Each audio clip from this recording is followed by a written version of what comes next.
All right, good people. All right, how are you doing? It is Saturday night. It is time for the League of Black Male Voters. Hit the horn. Where's my horn at? My stuff has changed up on here. Bam, hit the horn. All right, man, we're going to have a good show for you tonight. So glad that you are here to join us. I know that we are coming on late. And the only reason why we're coming on late is we got to cackling like some hens and lost a little track of time. I mean, we have good debate in here, which is important. There we go. Everything is good. Boom. So we're having some good debate. So we got a little distracted, but we're here. We're ready to get started. If you saw the description, we're going to be getting into UFOs tonight. That should be really interesting, but from a male perspective. So we got a twist on it. This isn't stuff that you've heard in the news. And then we're also going to talk about Park Safe. So let's go ahead and jump right into it. But before I do, I am not alone. So let me go ahead and start off on camera one and hit up Mr. Samuel over there. Sir, how are you doing? I feel fine as frog hair. Whoa, fine as frog hair, huh? That's pretty fine indeed. All right, and then we're gonna go to camera three over here, and we got Mr. Guyland. How you doing? I'm blessed. Blessed at what? Always highly favored. Oh, there we go. Man, we got to go through this every single time, man. I don't understand. And then last but not least, who do we got over here? We got a Razorback. Is that a Razorback? Yes, it is. All Sous right. pig. It's a pig. Is that what you said? I said sous pig. Oh, zoo wee pig. Is that what they say? Sous yeah. Oh. Sous pig. Bring me the bacon. Not quite. All right, let's jump into it. We got a small group tonight, but we got a powerful group. So we're gonna go ahead in here, and you know what? It's already keyed up. So let's go ahead and start off with Safe Park. So this is a podcast that happened with Councilwoman Jane Rebelowski this week, matter of fact. So you could check that on the conduit. And this was her end of year podcast coming onto the show, talking about what her first year was like for her. And so it was a really good conversation. And we get into Park Safe. So I'm going to go ahead and let her go ahead and explain it. And let's go ahead and go.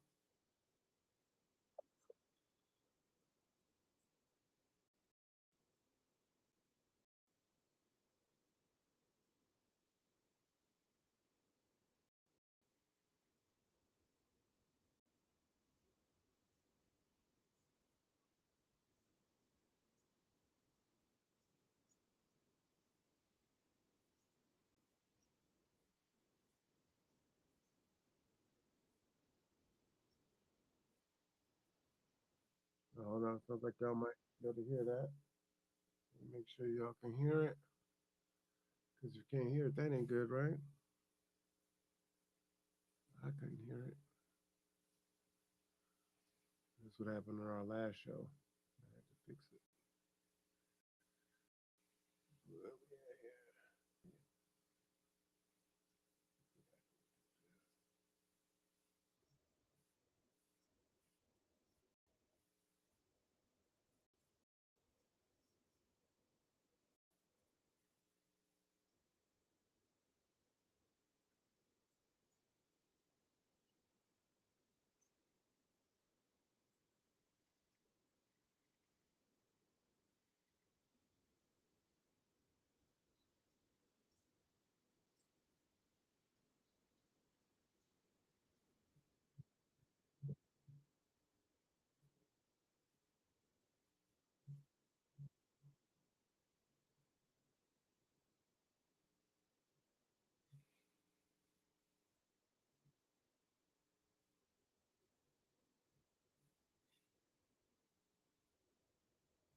Know what it's from.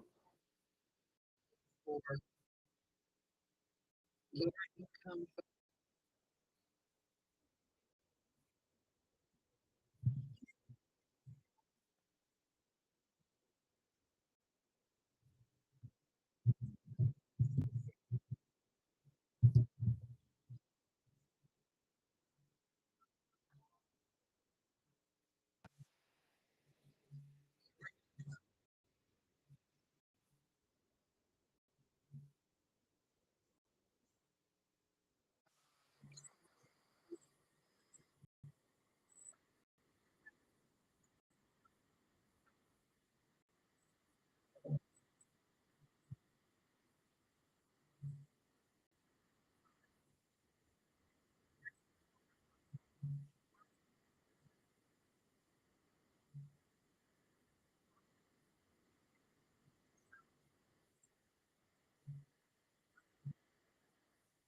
my assistant.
All right, y'all. We got a system failure here. So we're gonna switch over here for a minute. Let me go ahead and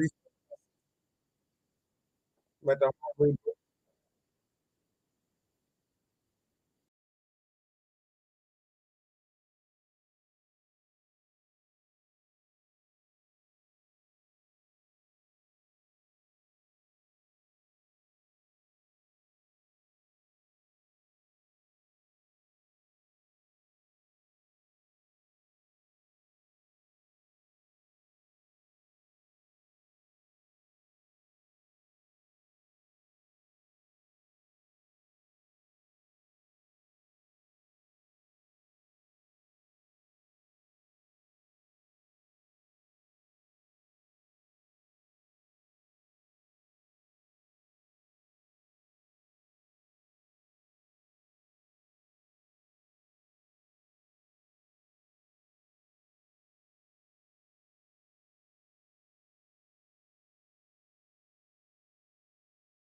All right, here we go. There we go.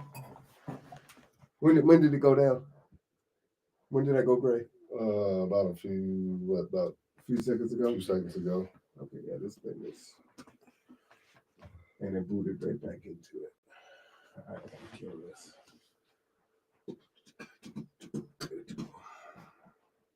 this. See, this software just took over the computer. See? Okay.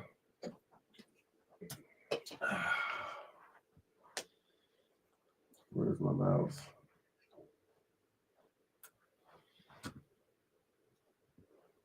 All right, y'all. We got a system failure here. Okay, now we can hear. Let me go ahead and read. Okay. There we go. All right. Well, we got quite the delay there. Oh, man. Gentlemen, why don't you talk amongst yourselves just so I can concentrate here for a second. I can't filibuster and figure out what's wrong with this thing simultaneously. Well, are you trying to talk about your week or something?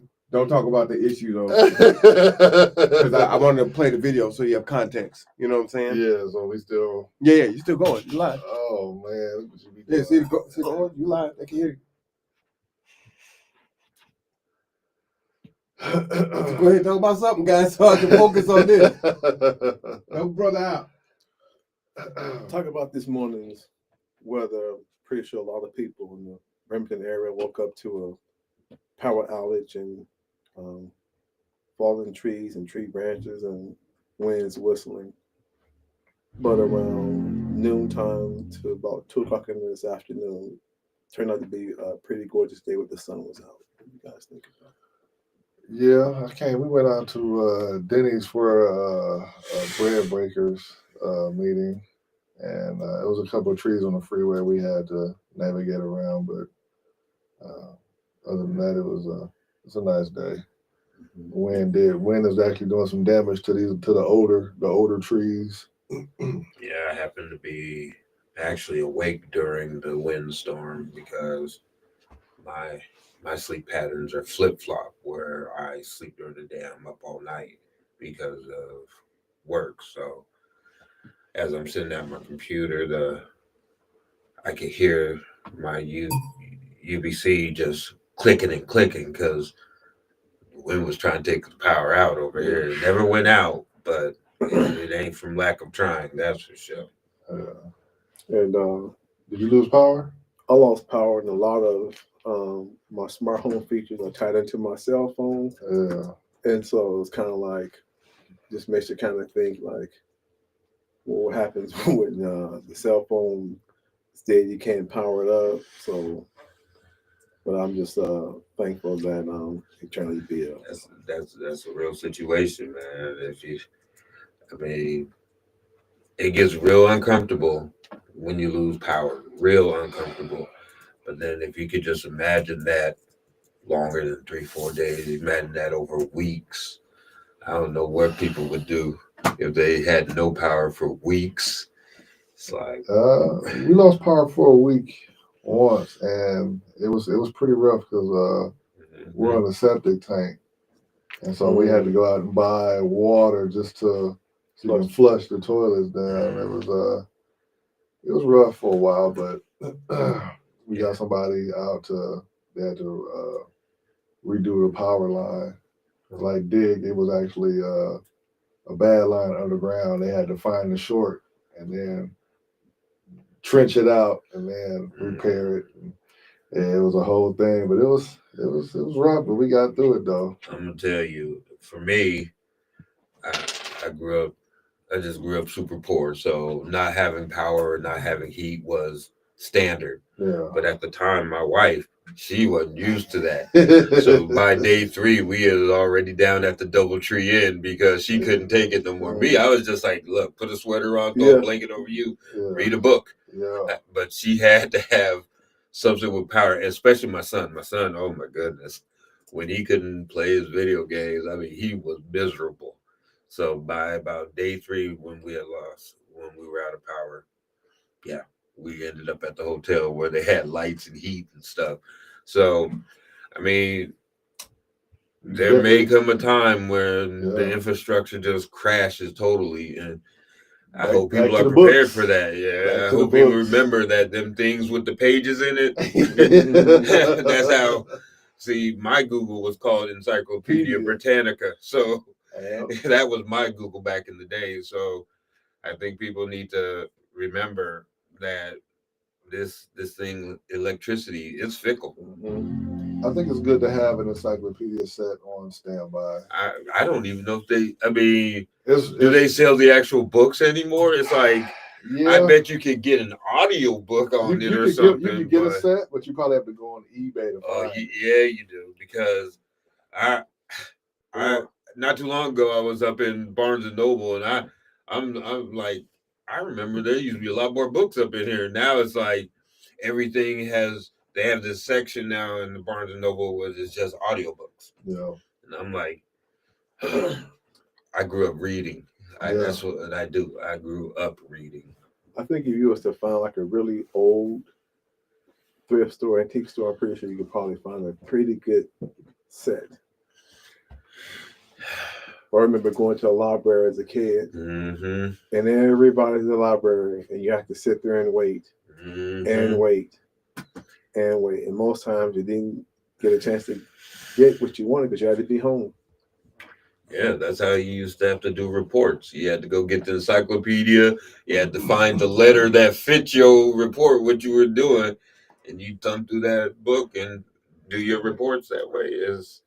It's such a lost art now that I think that if we were to have an EMP or something.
Reader. Would you then read books? Oh yeah. Just. Is it just my mic doing that? Yep. Yeah.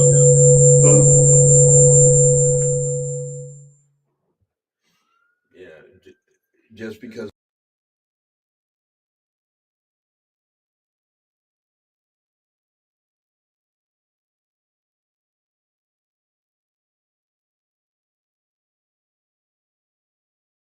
him this book, I said I read this book, the entire book. I used to sit on the stairs in my mom's house and just read. That was my big thing. I love reading, and then I love Stephen King, so I've pretty much read all of his books. And he couldn't even fathom the fact that you have to over the page. Yeah. And he's looking at it like, you read all of this, like it was just. Yeah. It's like, yeah, because that's how we had to get information. Our information came in books. We didn't have it. We could type in, then just a million things come up. And then one day when he's your age, Mm-hmm. he'll be telling his kids, this is what we used to do, and his kid be saying, Really? The Really? robot does my stuff now. What you talking about? Is that's the scary part about technology? Is like I think it advances too well to the point where you're going to eliminate the need for human anything. they just had I think a 14-year-old boy uh, had a relationship with an AI software. Yeah, a 14-year-old boy about a month ago had a relationship with AI software, and the uh, the software believed she didn't want to date him anymore, so he committed suicide. And now you have one of these iPhones coming out with Gemini, where you can just talk and talk and talk, and it's just kind of scary. No, We're not losing our kind we're of, losing our humanity. not kind of scary, very scary. It just reminds me of this movie with Bruce Willis called Surrogates, and the whole idea of it was you are at home in this chair while your robot version of yourself went through your life. And I'm just like, Mm. oh, that's scary. Like your your robot didn't age, it didn't die, it did everything you were supposed to do as a human while you're sitting in a chair in your house doing nothing. And I feel like that's where we're heading. I mean, you don't even have to you don't even have to go to restaurants anymore. They just bring it to you. A person can order a lobster dinner from Amazon and never leave their house. Never leave their house. You can now function in this society without ever leaving your door or talking to anyone in person. And technology has made that possible. Last year, I had a bad squirrel problem around my house, so I went and it's like I guess God has a sense of humor. So I went and got a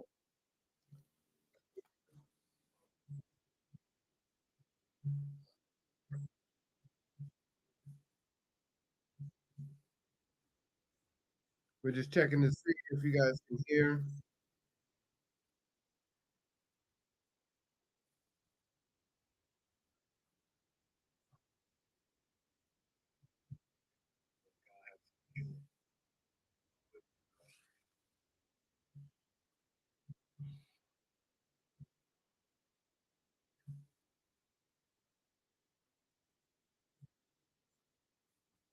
We're just checking to see.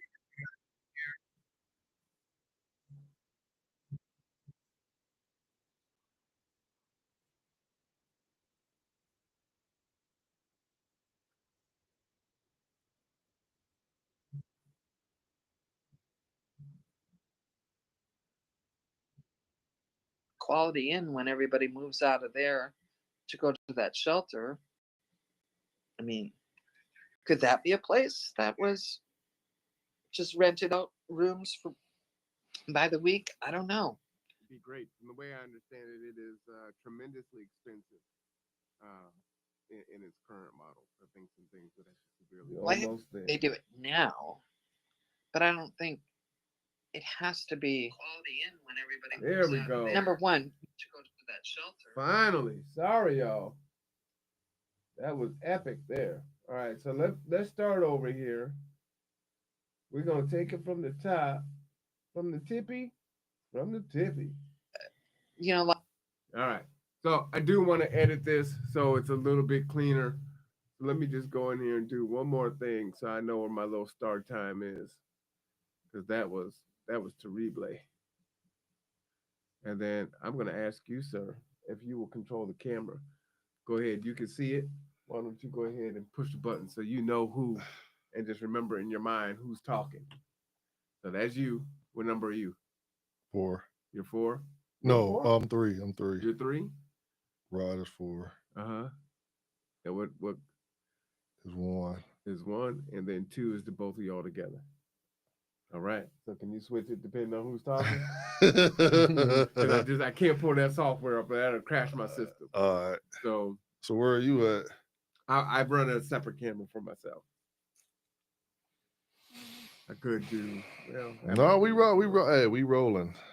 We rolling.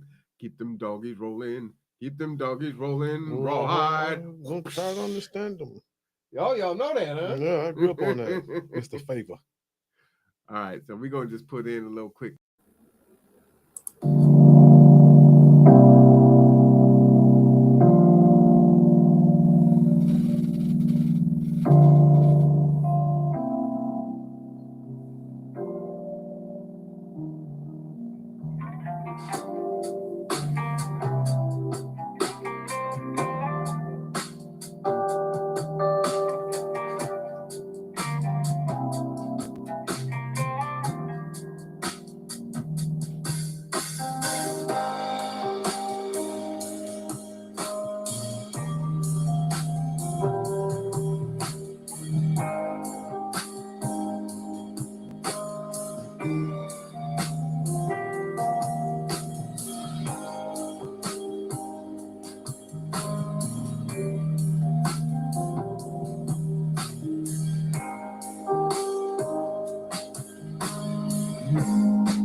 All right, y'all. Let's get back into our show. We're going to start off at the top. Like I said, tonight we're going to be talking about UFOs and Park Safe. We're going to go right into Park Safe, and then we'll get into our UFO conversation, which I know is probably excites quite a few folks. Let's go ahead. This is the podcast from earlier this week with Councilwoman Jane Revelowski of District 4, her end of year, and we're talking about Park Safe. So, gentlemen, now you can tune in with your ears so you can get some feedback so you can find out what Park Safe is. All right. People who just, they like just living in a room like that and not have to worry about taking care of a house and need a credit rating and all that. It's like you pay by the week. I would like to see that, and I think that's something that could be achievable very quickly. I know that like Eagle's Wings, they have several houses, and those are for people who have made it through drug court. I think most of their houses, but I'm not positive on that. But there should be other places that people could just easily move into. There's some, like the Oxford House model is great if it's followed all the way. There's some houses that are safer for people than others. So I would like. And just to share with you gentlemen in the room, the whole reason why she's advocating for that is it is very hard to get developers to come in and build without getting some really crazy incentives. We clearly don't have enough property, housing units to house everyone. And then even if we did, people can't afford to pay for them, right? So with doing single occupancy, that would help to really put a dent in homelessness, right? Folks can rent a room for $600-700 a month. Sometimes it's like 800 with everything included, electric, water, maybe even sometimes internet, right? And all they need to do is get their food and their toiletries. And this is in like homes, or is this in like apartment? Yeah, it can be in homes. Homes can be converted into different bedrooms, have folks in it. Sometimes you have more than one person per room. So that's what you see. And there are maybe more than a couple hundred of those homes here in Kitsap County now. Many of them is clean and sober living, but they do have some units that are just for anyone who wants to, do that. So maybe your credit is bad, You're working a low wage job, and that's really all you can afford. So that is one thing that can be done to try and address it. To get people off the street, get people off their cars, out of the cars, get people off of other people's couches, and let them live with dignity. I think that is something that could quickly be accomplished. Um, and I don't know what's going to happen to the Quality Inn when everybody moves out of there to go to that shelter. I mean, could that be a place that was just rented out rooms for by the week? I don't know. It'd be great. From the way I understand it, it is tremendously expensive uh, in its current model. I think some things would have to severely Well, I change. think I they think do it more than six now, figures a month. but I don't think it has to be. Number one, you wouldn't have to have full services like they have now, right? Mhm. It'd just be, here's a warm bed, here's a set of sheets, you change your own sheets, and here's some towels, the laundry's down, at the end of the building. I think that could be done a lot less expensively. I think we have elders living in their cars who can't go into the Salvation Army because they're incontinent at times, so they're not allowed to stay there. I mean, it's this picture that so many people have that it's just people with substance abuse issues or mentally ill is so untrue about people who don't have homes. I think we could immediately have safe parking lots. Now we're going to get into the safe park here. That was kind of a segue. Just wanted you to be aware. Not only the men in this room in the League of Black Male Voters, one of our concerns is homelessness, right? And so this is a conversation with our city council folks, and there is action that we can take after our discussion tonight to advocate for Safe Park. So let's go ahead and learn what Safe Park is. Where, we could, the city supplies some portable toilets, and it's like, okay, you can park here from 7 at night till 7 in the morning. They have rules so churches can do that, but they have so many rules on top of rules that none of the churches can afford to do that. Mhm. They have to have a security, they have to have a fence, they have to have so many toilets, they have to do this and that. And it's like, let's just take away Which is some of those. ridiculous because nothing exists now. So why adhere to all these policies when there's nothing there?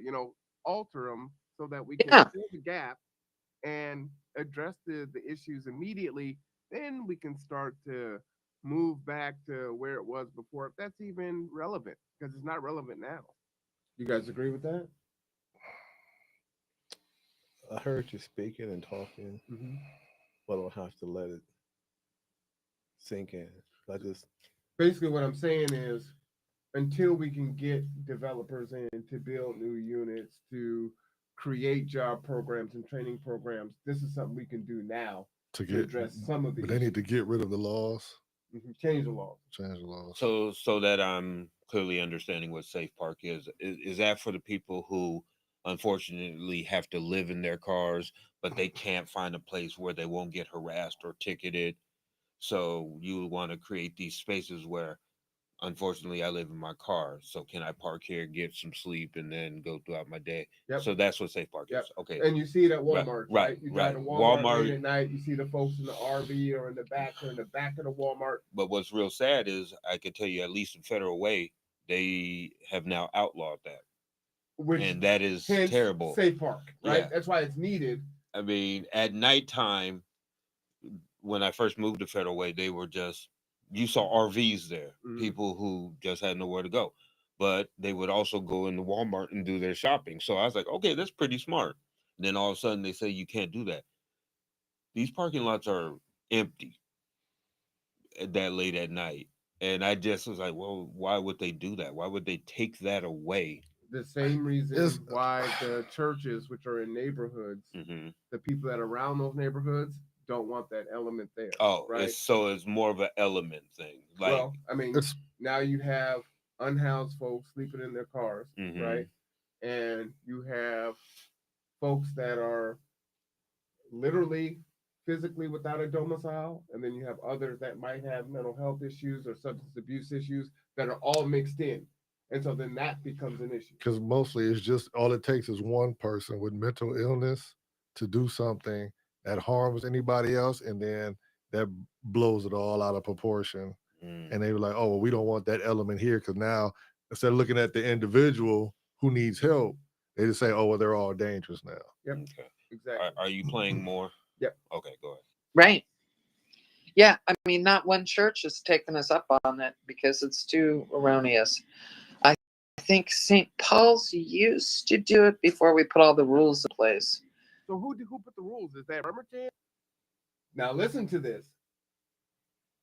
Before we put the rules in place, now I'm asking, who is in charge of the rules?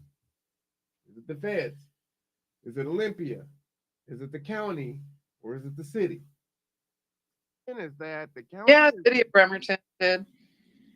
Can the city of Bremerton undo that? This is why local power is so important, right? So what Councilwoman Revelowski is saying is, and not her because this is her first year, they actually make the rules. So if the rules are too restrictive and make it so prohibitive that no church is doing Safe Park, but they're the ones that make the rules, then they're the ones that change the rules. And so there are a lot of issues that we can solve internally. We don't have to, it doesn't matter who's in the presidency. We don't have to wait for that. We don't have to wait for our senators and our Congress people to do anything. We could do some things now at the local level. That's why local politics is so powerful, right? So who is advocating for this and looking at this and saying, hey, these rules don't make any sense. The churches can't operate this way. What can we do? I think with a push we can, but then you also get folks who live near these churches who don't want it in their neighborhood. They want another church to do it. They just don't want the church down their street to do it. So there's pushback. But maybe if we got it to where you can only have 6 cars a night. That's what was going through my mind is just Yeah. make it a smaller footprint and just say, Yeah. okay, it's 5 vehicles. It's a lot more manageable. You have, you know, police and fire, first responders, common street. I'm gonna bring up our point in time count, but I think we had maybe somewhere like 600 homeless uh, this last year. I'll pull it up just to confirm. But imagine if 50 churches allow 5 parking spots. That's 250 parking spots. That would hit half of those that are unhoused in working vehicles, where it's not a super drain on any one community, right? But now let me get your thoughts based on what you understand about Safe Park, and is it, what do you think about the idea? If there was a church that was a few houses down from your house, would you be amenable to that? Give me your thoughts, your honest, real thoughts. And change the camera there, sir. My honest, I'll go first. My honest thought is that it's a great thing. It's like we we we get a lot of people who say, "Oh man, this homeless crisis is bad," so on and so forth. But then when there are actual methods of maybe alleviating it a little bit, there's just this thing where, "Oh, I don't want this in my neighborhood." Well, homeless people are in every neighborhood. You're not going to get rid of the homeless problem just because you don't want them there. So instead of just saying, no, you can't stay here, go somewhere else, why not have these areas where if the church is amenable to it, why is there such a pushback? I mean, this is the church. Let them park there. If I have a church right down, I used to have a church right down the street from me, it wouldn't bother me none. My only issue is what you said, Gyland, is like that one who is now in there maybe breaking out someone's windows or doing something like that. I guess for me, I would like to know if this was an allowed thing, what safety measures are put into place. But other than that, I have no problem with it. I I tend to agree with Rod. You know, some of your kids in high school are homeless. You can't always say someone's homeless because they're dirty. Homeless is a big issue. So you can't have it both ways. You can't say we have a homeless problem, but then not try to find viable solutions. Everyone can't afford a home in Bremerton or Tacoma or a old home or a manufactured home, but every person should have the ability to use their vehicle as some kind of refuge to stay off of the winds and stay off of the elements. I'm pretty sure there are a lot of abandoned warehouses all throughout the cities, like an old Home Depot or maybe an old Costco, where these parking lots are just growing weeds. Maybe this may be off the subject a little bit, but there was a prison, McNeil Island, that closed. That could have been an excellent place for uh, fathers who couldn't afford to pay child support and housing. Have those men work right there on the facility, maintain the facility. There's houses out there, and there was 6 or 7 housing units. But the homeless problem has to come to an end, and maybe seeing a homeless person may be an eyesore for you, but and I don't know if the hours where we can park would be looked at like 8 o'clock until 4 in the morning, 5 o'clock in the morning. But we have to do a better job at working together to eradicate homelessness. Does Bremerton or Kitsap County even have any of these? And if they do, what are the rules? No, so that's what the conversation is, right? Okay, so Is they don't exist yet. so no, it could exist. Right. The rules are so stringent that no church can afford it or Okay. take it on, right? Okay. So it's so ridiculous. So, Before you jump in, I just wanted to pull up the point in time count. It may be a little bit difficult for you guys to see, so I'm just going to read it for the gentleman in the room. But on your screen, you can see it here. So in 2015, homelessness.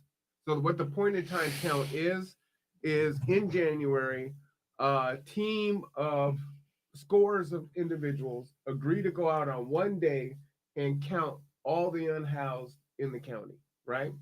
Now, there are some problems with that because you're not going to catch everybody in that one day. What is also unfortunate about that is what determines how many resources come in for the federal government to address the unhoused. So if they're not counted, we're not getting any money, right? And so we know that typically these numbers are probably increased by 30, 40%, I would say, right? So in 2015, those numbers were 342. In 2024, those numbers are 597, right? 93 people were in transitional housing, 249 were emergency shelters, and 255 were unsheltered, meaning they were actually homeless, not in a shelter or in some kind of transitional thing. Now, of that, they looked at the 255 people who were totally unsheltered. And that category is 1% were in abandoned buildings, 15% were in, outdoor tents in streets was 30% of that number. 6% were in their vehicles. And another 6% were in an RV or a boat lacking amenities.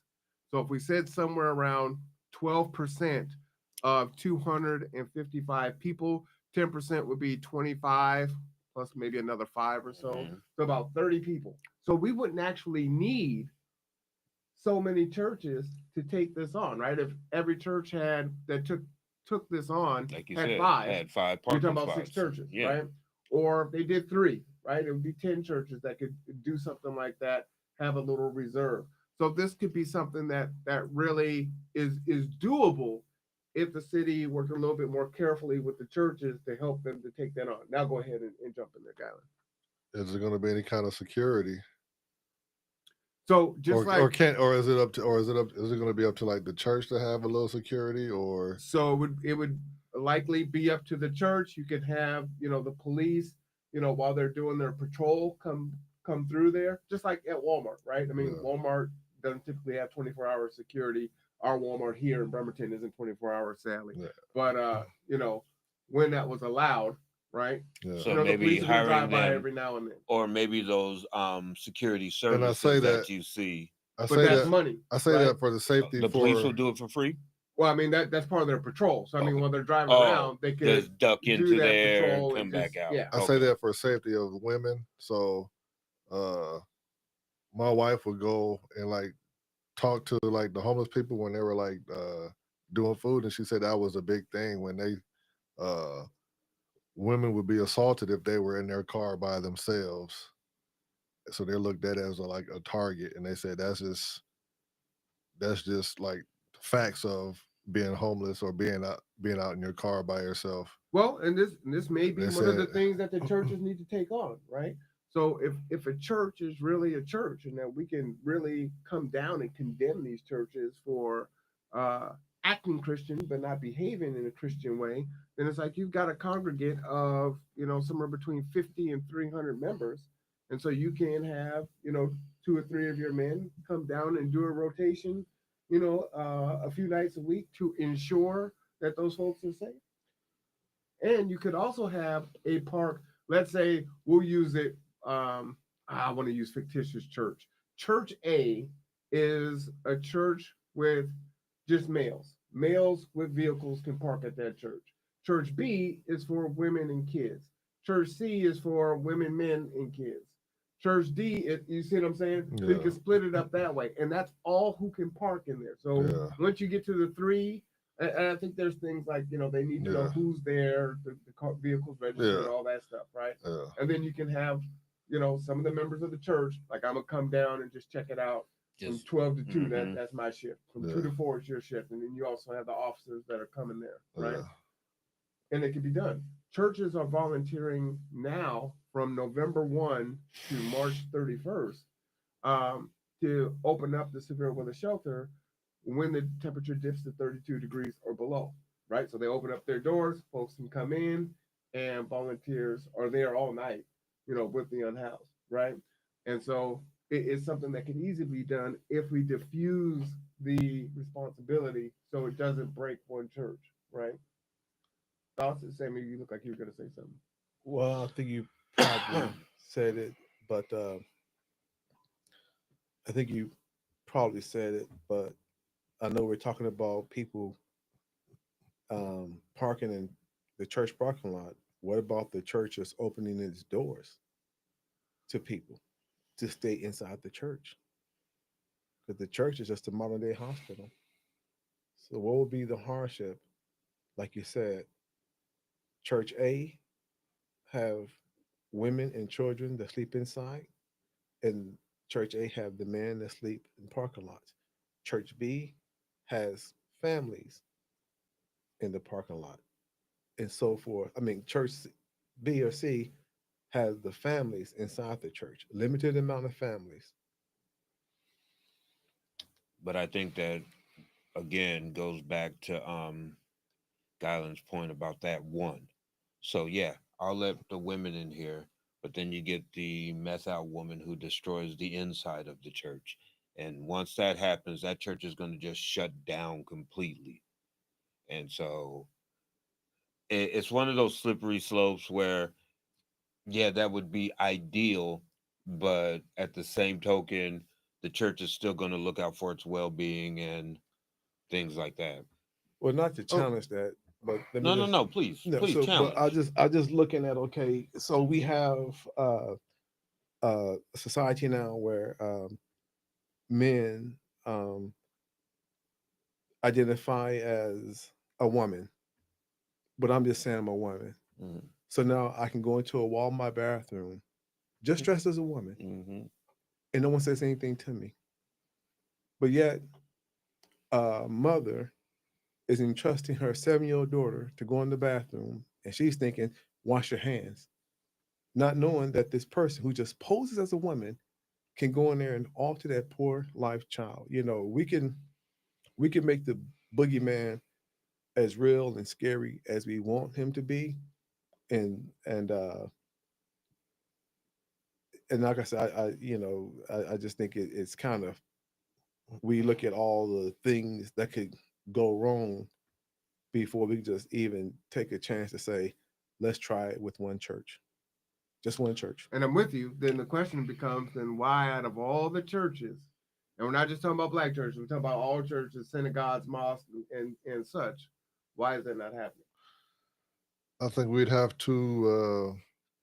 I think we should start out having them outside, and then slowly, as those people get to know, or the people, the members of the church get to know those people, because if they're there long enough, you're going to build a relationship and know who's who. The ones that you know are not going to cause, they're not there to cause trouble.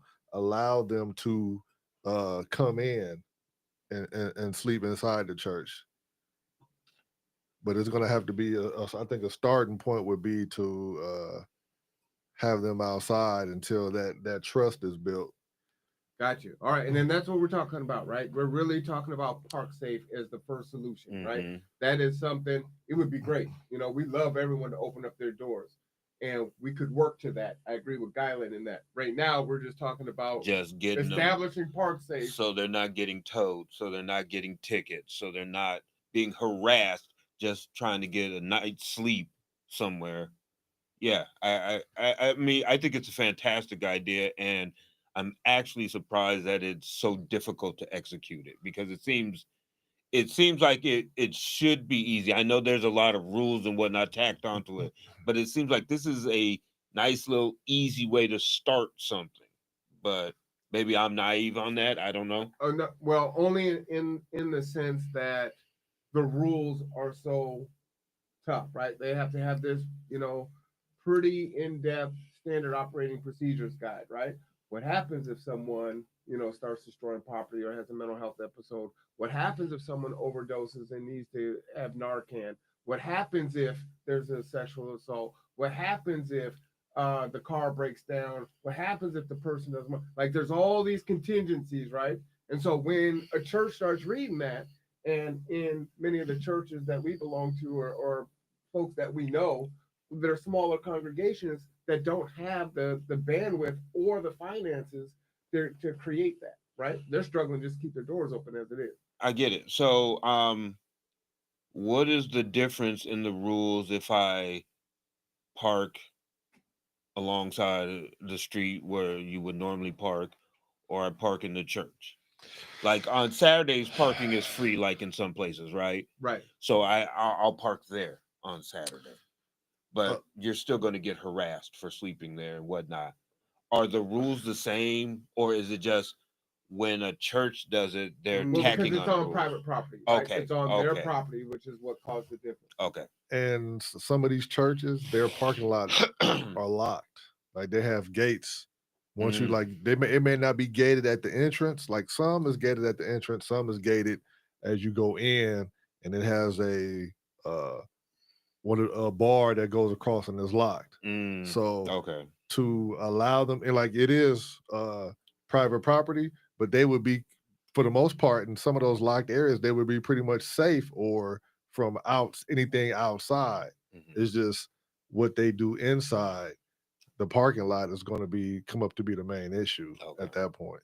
And to answer your question about why churches aren't doing it, I think a lot of times we kind of forgotten is it's better to give than receive, you know. But this may, because my mind works a different way. We have scores of people who've been on Section 8 housing for years, just robbing the system blind, take advantage of the system. But we don't begin to speak of that. It's like, well, we have veterans homeless. We have people who lost their jobs homeless. We've had people who have some, you know, difficult situations they face that became homeless, but I can't get the benefit because I make too much money. So what happens when we just don't look at someone who's been on Section 8 for 15 years? but we'll create a scenario, a what if scenario. I don't know. I just, like I said, And we're going to get into that in 2025 for sure and talk about the resources and are those resources causing people to rest on their laurels. We were having a pretty riveting discussion about that earlier. Kylan smiles. You should put the camera on yourself. It is. Oh, it is. But we're having a pretty riveting conversation there. And there's nuance in all things, right? There is giving a person a helping hand in assisting them, but then at some point it can go into the realm of being a crutch and actually hurting that person, where they never become self-resilient, self-reliant, and then their children end up following in the same pattern as the parents, and then you have this generational poverty mindset where it just perpetuates on itself. And mom was on Section 8, and daughter was on Section 8, and granddaughter was on Section 8, and so on and so on and so on, and nothing ever changes. That's a different conversation, so I'm gonna come out of that rabbit hole. Let me go ahead and because we ready to get into that one. No, but we are gonna get into that in 2025 because I think many of us here believe in social programs, but to a degree. That should be only temporary. Hence another going conversation. around and checking to make sure they're safe, because that's important too. I think people forget about the fact that those that are unhoused also need police and fire to protect them as well, right? To protect and serve. So absolutely, that would be a huge way to go. Is there conversation from City Council to push for incentivizing developers to come in and build single occupancy residences? no. Developers don't want to do that. Really? Well, profits, right? Which is really the issue. Go ahead. No, I was talking to my wife once, and that was something she said if she ever came into some money or something like that, or just hit the lottery, that would have been something she had wanted to do, was to have either to buy a lot of land to where we could build either like the tiny homes or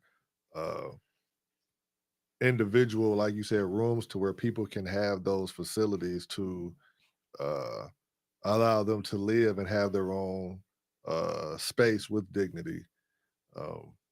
But for right now, it's just a dream until somebody, like you said, somebody would have to come into that money and be willing to say here without worrying about profits, because it's not going to be that type of project. Isn't going to be like, it's not profitable. Right. You would have to be really saying, look, this is my goal, this is what I want to do, and grab people in society and say, look, this is what I'm trying to do, let's do it this way. I'm just trying to understand, why don't developers want to do this? They're not going to get paid if they do. I mean, if this is something that the city says, hey, we need this, isn't the city going to pay for it? So would you make more money on building a nice condo on the water, or some cheap single unit dwellings? Because is it profit, really looked at like that way? Like, they want the profit, so they want either. Okay, I'm thinking, if you build something, you're gonna get paid either way. But you're trying to say that there isn't a single developer in the county, I'll just say in the entire county, who's like, man, I'll do it. It's not even just in the county, it's outside the county. So let's just take the county. So what are they building right now? They're building, like you said, condos and individual homes, but are they going to big apartments? No, big apartments. I get that. So they're building big apartments, but as the developer, do they get money after this apartment is built? They get money from that revenue that's built from that. They get a tax credit, and that tax credit can last several years. Okay, so you don't get a tax credit for building these other single family houses? To make it short and just for time. Right, no, I'm sorry. I don't want to drag this out. I'm just trying to understand. More expensive units make more money. The more luxurious they are, if they're condos, I get that. If they're big multi-unit, dwellings, there's more money for that. Developers are coming in. Everything is bottom line. It's capitalism 101. So while I'm glad you're a bleeding heart, I need to get as much money as possible. So if you ain't making it worth my while, I'm not coming in here to touch it. I can go and work over here in Tacoma where they're going to pay me that. So no. Okay, so am I thinking wrong? Developers and the people who actually built the buildings, is that the same person? Yes. Okay. So I mean, they hired. Look, we'll get into it later. I'll ask about it later because I don't want to draw it out because I'm really having a hard time understanding. Like, if I build 4 houses here versus 4 houses on the waterfront, you guys are saying that the 4 houses on the waterfront is more profitable, but I'm just building the building. That's why I'm trying to see where the profit comes in if I'm building a house. Because you're not just building the building. It's the materials that you're putting in the building. You might be putting in marble floors, and stainless steel, this and that. So I can charge. If it's waterfront, if it's waterfront, yeah. So the materials are different. I can charge more. Okay. So cool. even if the property is the same, the location is going to get more value. So if it's on the waterfront, it's just going to be valued more. So I could charge more because I'm building on the waterfront. Exactly. That is super simplifying it. It's I'm sure it is, but I'm putting it together now. Okay, I see. Capitalism 101. Right. They don't build it because they don't make the most money that they can make. Right. Instead of wasting my time here, I can do it here where I'm going to make more money. Exactly. Got it. Which is what everyone should do, right? Why would you work at the McDonald's in Bremerton for $20 if you can work at the one at Silverdale for $25? No, you be the fool. No. You see what I'm saying? I get it. Okay, I can see why. Not only that, I just had to. I'm just putting up the building. I mean, where's that profitability? But now, as you explain it, I get it now. So even some of these apartments would charge you more if you have a window facing Mount Rainier. Now, granted, because you got a view. You and your wife are working hard just to pay for this place, and don't even have time to see the mountain. But you're gonna pay a little bit more just because you got that view. And so let me say one more thing, and then we'll move on. One of the things that you said, Guyland, before Rod spoke up there, was talking about the incentive, right? Mm-hmm. Like, well, they've got to make a profit. There's no money in it. No. There isn't the altruism of, you know what, by coming in here and taking a little bit of a cut, we're going to solve homelessness in the county or in the city, right? That's not how they look at it. Yeah. And see, I guess that was my problem because that's how I was looking at it. I'm like, shoot, this ain't going to take us no time to do. We'll throw it up. We're done. But that's not how they think. Right. So, like, hey, if I made diabetic medicine $5, then, people would be healthy. But we're not doing that. Survive. Go ahead and be sick. I could charge $50 for it, and they still need it anyway. Right. And it doesn't matter the indirect cost that everyone pays because people are unhealthy. Right. And it leads to comorbidities and yada, yada, yada. I just didn't put it together but now I get it. Yeah. I can see why nobody would want to do it because that's not worth their time. And the last thing that I'll say before I hit play again on this video is it's one of the reasons why the League of Black Male Voters exists, right? And if you'll switch the camera just to the three of you guys, you're talking to 3 Black male professionals that have careers and have been in their careers for decades. And we all have different perspectives. We all have different experiences. We're living our lives. We're taking care of our families. And so we have different knowledge levels when it comes to things like this. This hasn't been a thing that I've had to think about. Developers and taxes and building and whatnot. So I can only go off of my frame and mindset. So education alone, which is another thing we're talking about, right? The understanding, right?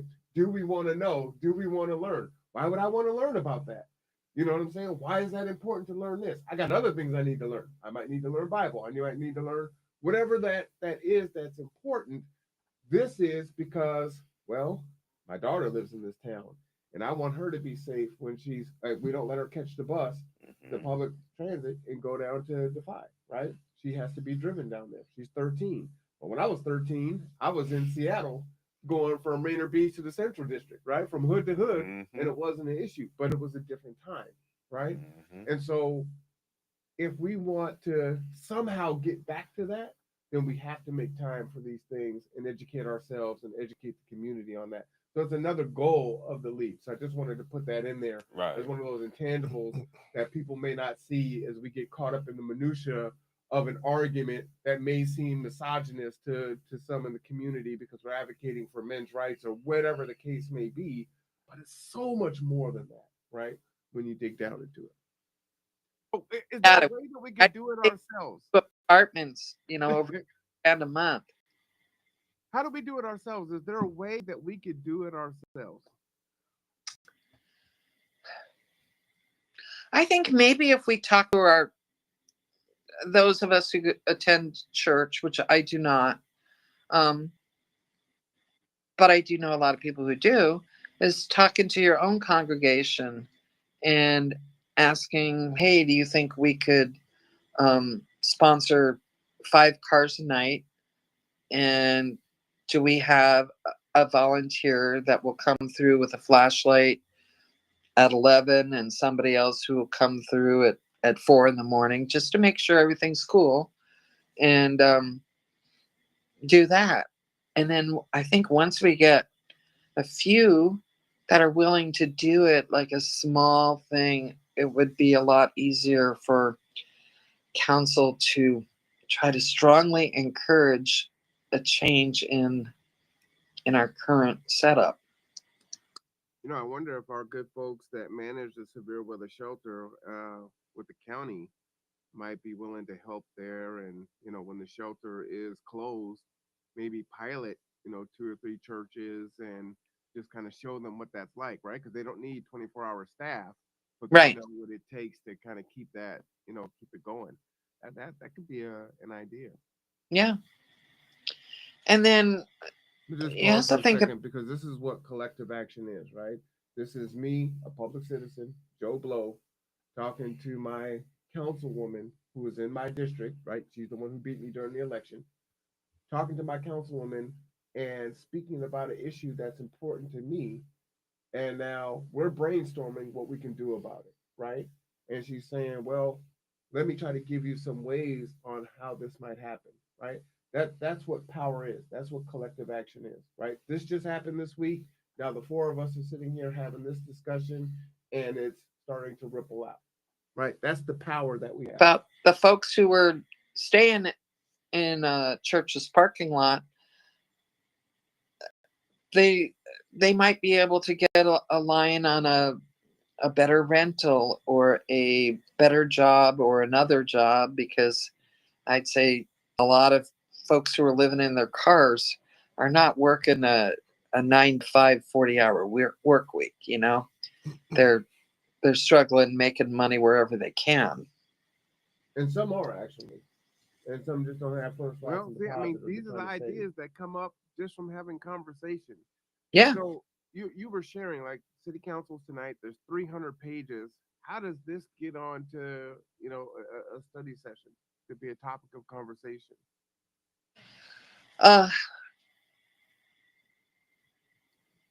It's something that I could request at the end of tonight's study session, that at our next study session we discuss.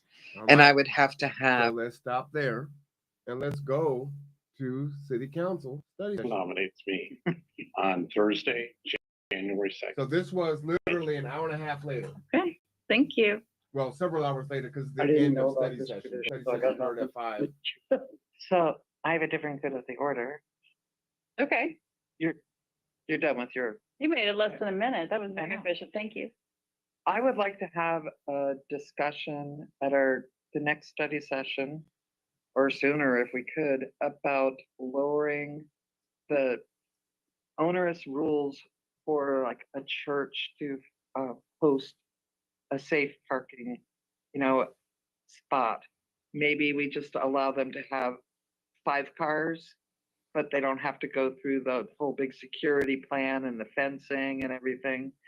Because if we spread that out throughout the city, we have a lot of folks without homes that are living in their vehicles and they're just driving to different places that are unsafe.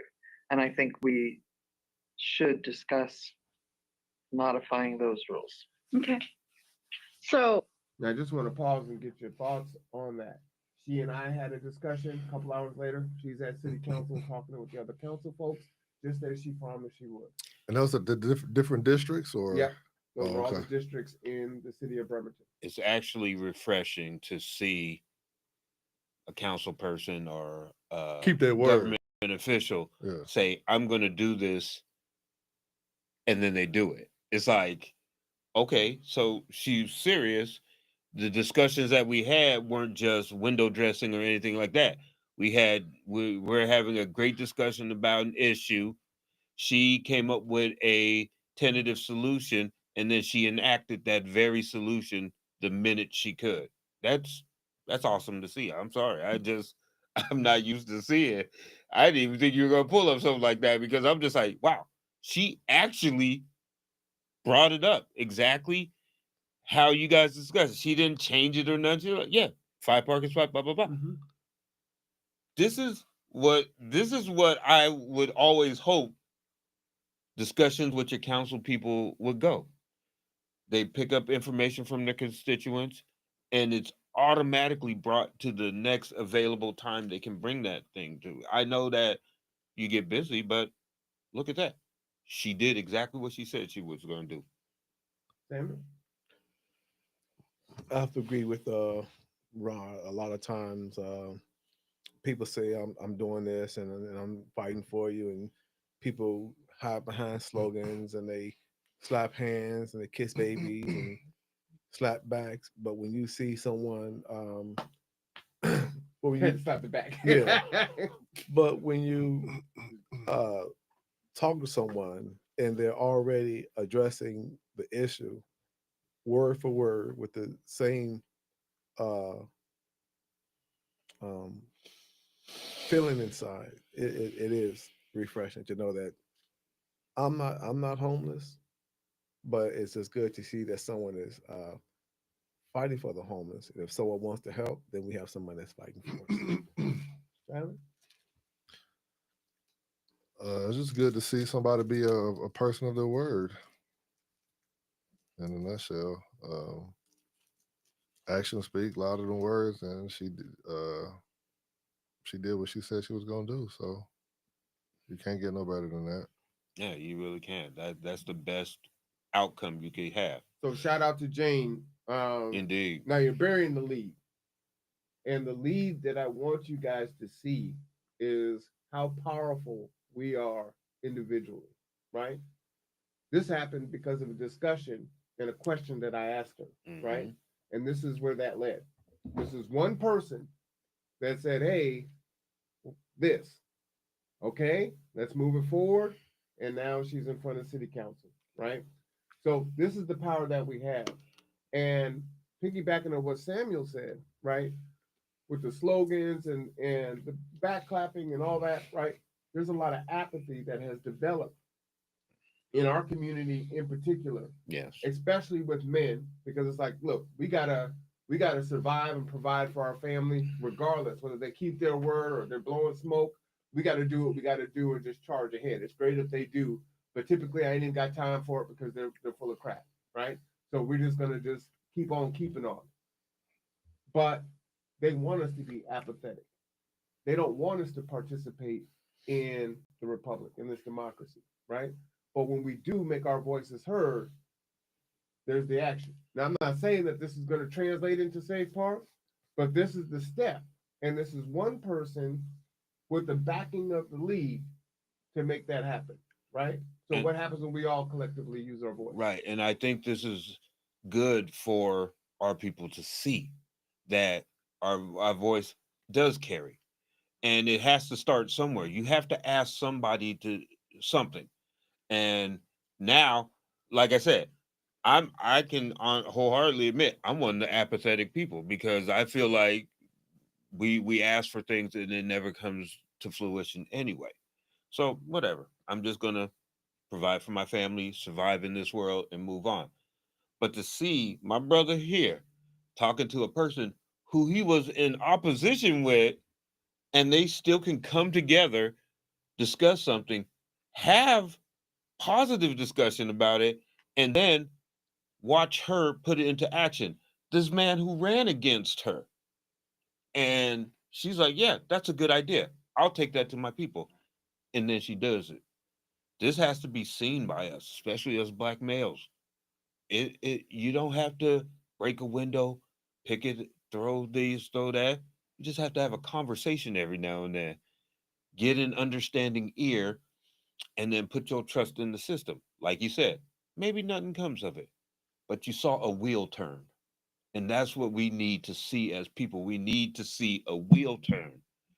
And this is fantastic. I'm really blown away by it because in my lifetime, 51 years, in my lifetime, I've never seen a conversation had and then enacted from a constituent to a government employee. That's that just, man. Sometimes it's hard to even see it when your parents promise you something. You don't even get it sometimes. So the wheels will turn. All you gotta do is just start it. Well, there's more to do. We're about to wrap this up. We're in the last 2 minutes before we get into UFOs. My question on that though is, I mean, you're on public safety now, but we don't know what's going to happen next year for committees. So, you council, do you want to see this as a discussion item on a future study session? Yes. I would love to get in churches too. Yes. Because I know this Mhm. exists because when I used to be part of the Unitarian Fellowship, we did it. Yeah. But I feel like it wasn't very popular, whether the churches didn't do it. So I'd be interested as to what's holding people back. Is something stopping a church from doing this right now? We have pretty onerous rules for that, right? And that may be in county. That are expensive. Yeah. And yeah, the Unitarian Church isn't in the city limits. Yeah. But now I've been discussing it with constituents and asked them to talk to their church members too. To see it. Hey, And that's, so she can say that because she talked to the constituents. and that's Mayor Wheeler behind her, right? Yep. Okay. If it's something they would be interested in. So should we put this on January 22nd study session? One before that. We do. Try to get it I'm sooner. hesitant to put it on that one because what we want to do is, get public comment, and we want to get feedback from churches. So, Well, if we have a study session on the 8th, I mean, it's cold out there I know. and, it's not going to get any warmer. Okay, all right. So January 8th study session. You got it. Go, my goodness. She tried to put it on the 22nd. Mhm. She advocated for the 8th. Yeah. So she did her job. Yep. Now we have to do our job. We right? gotta send in those comments. We That's right. gotta get to these churches and have these churches start saying stuff. The wheel is turning. That's what I'm saying. It's like we gotta keep turning that wheel. And here's where we fall, right? When Obama ran in 08 and everyone was so excited and they elected Obama. And we can insert most presidents, right? Once he was elected, everyone said, job done, first black president. And then they didn't do anything else, right? They didn't hold them to anything. Then the wheel stopped turning. And so we didn't get, universal health care and all the other things that we were advocating for. So if we stop now, then we only did the first piece and now it dies out, right? As you can see, they have a lot to go over, which is why Jennifer was, President Chamberlain was trying to put it on the 22nd. Right. She wanted to she's get a lot passionate. of stuff about it first. Yeah, she's passionate about the unhoused, just so you know, because you guys don't know her. She is Mhm. passionate about the unhoused community. But there's so much stuff, and that's a new wrinkle to put in. Mhm. But we only have until the 8th. So every one of us in the league have to write a letter to city council and send it. And they actually say that's better than actually going in person. I think both is great because they get to see you. But when you write it, it's part of the public record, right? And so if they get 30 letters saying, hey, this is what they want. This is how bike lanes got put all over or in the places they are in Bremerton, right? And then for those of us that frequent churches that could take that capacity, like your church couldn't take that capacity, right? And that's okay. But someone like Emmanuel might be able to. They've got the Margaret Williams Center, right? Mount Zion might be able to. Lincoln Avenue, which just changed their name, Our Lady Star of the Sea. There are, literally probably hundreds of churches here in the city of Bremerton that we can have conversations with and say, hey, what can we do to support you taking on 1 to 5 vehicles and support a park safe, right? And shout out to Anton from Northwest Hospitality, who's been pushing on this for a few years, right? So we'll be reaching out to him too and saying, hey, we're behind you, because he's really been hard pushing it, and he couldn't get it to go anywhere either. So hopefully this is, with more voices coming together, we can push this forward. So do you got an email that we can shout out Yeah, to folks? I do. And I actually should put that in the chat really quick. Oh, we got a chat too. Let's see, Matthew Barrett. Is there a letter prompt template we can use to put in our own words? Thank you, Matthew. Yes, I will get that out. For now, let me just put up the email. The email is city.council@ci.bremerton.wa.us. And that phone number is 360-473-5280. And by the end of this, I will have a letter that I will share with everyone that you can kind of tweak and just put your own name on. So thank you for that. All right. So now let's go. Boom, boom, boom. We're going to talk about some UFOs in New Jersey. Oops. But it might be in the way that you think it is. So let me go ahead and play this first part. And these are various politicians in New Jersey. This was earlier today, giving their update on the unidentified drones near New Jersey.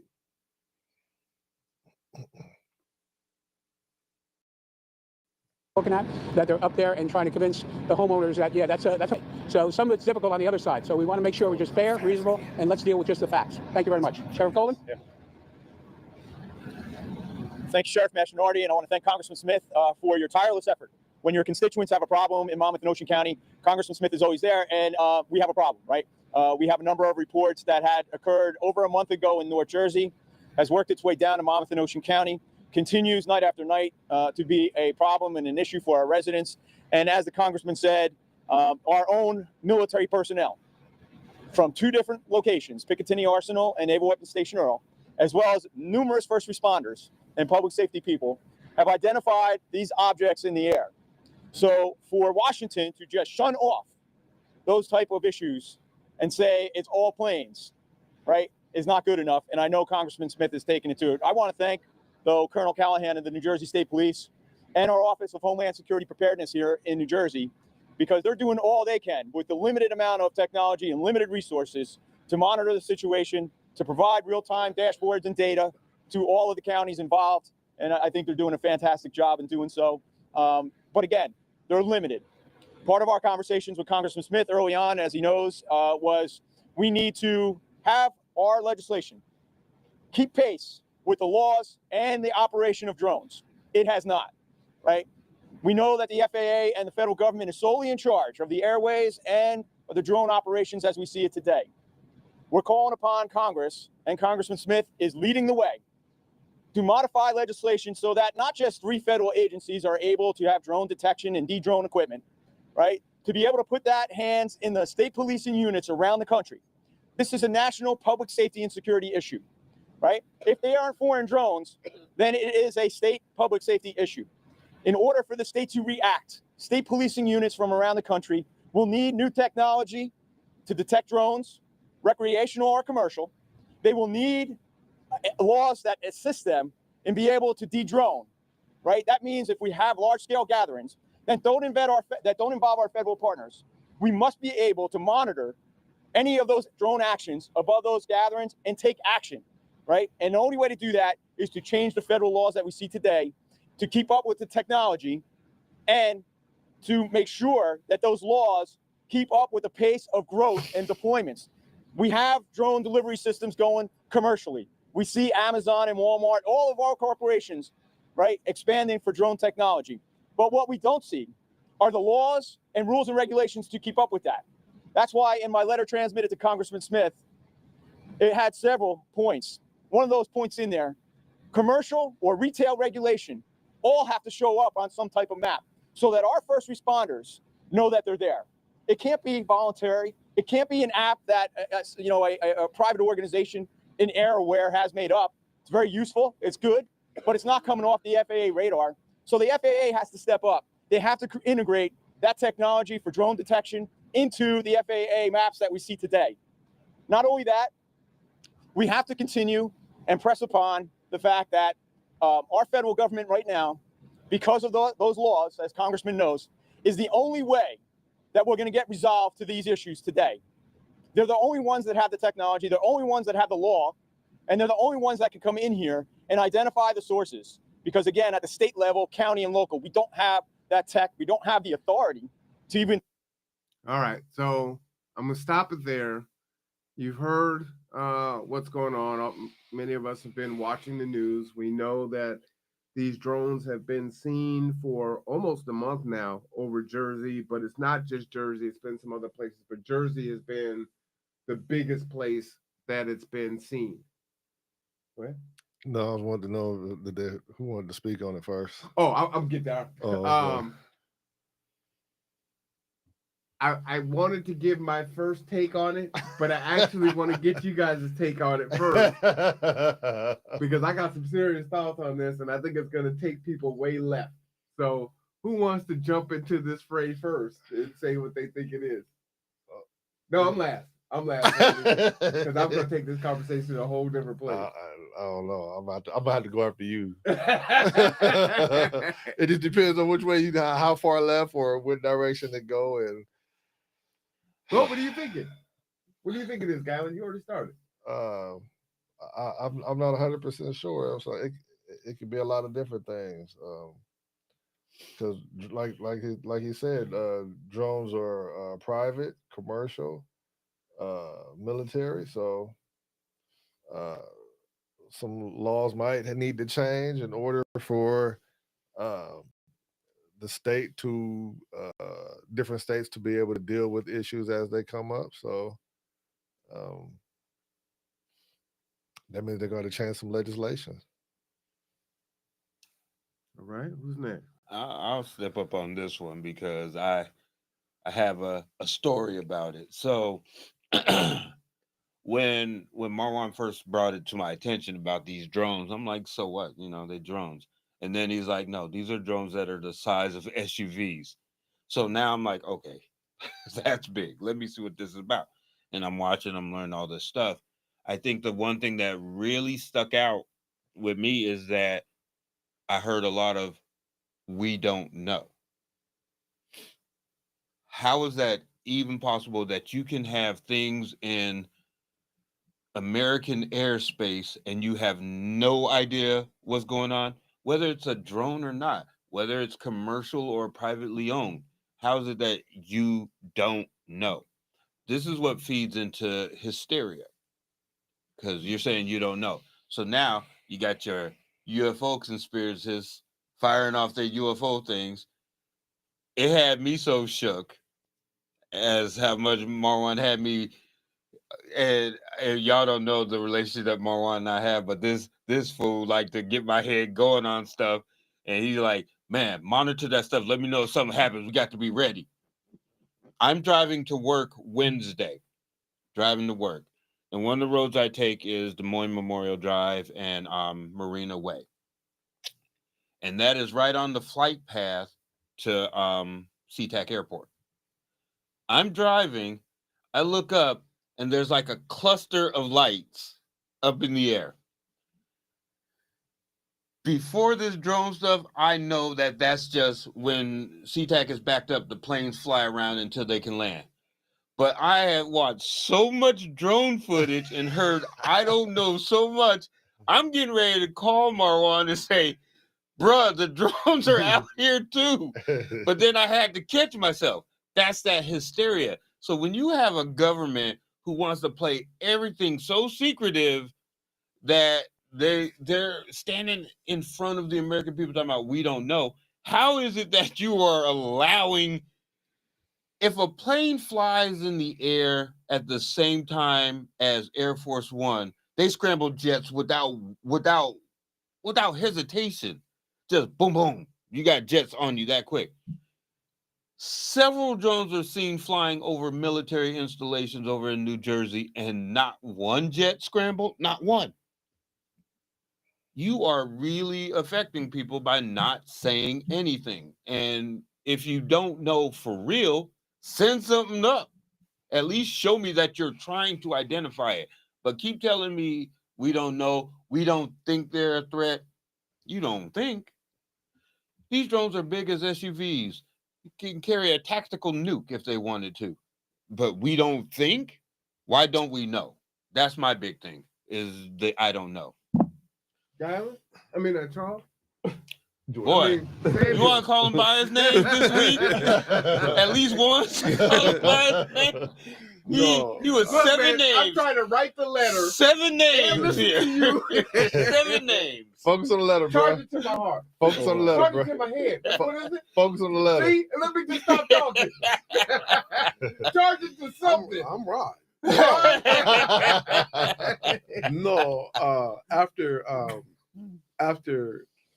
listening to the video and listen to Guyland and then listen to Rod, for me, when I think of drones, I just think of a cheap toy I would buy my son or some kid just to go out in the backyard, let it fly for 5 minutes until it died. But when you start having drones the size of SUVs, then that creates a problem.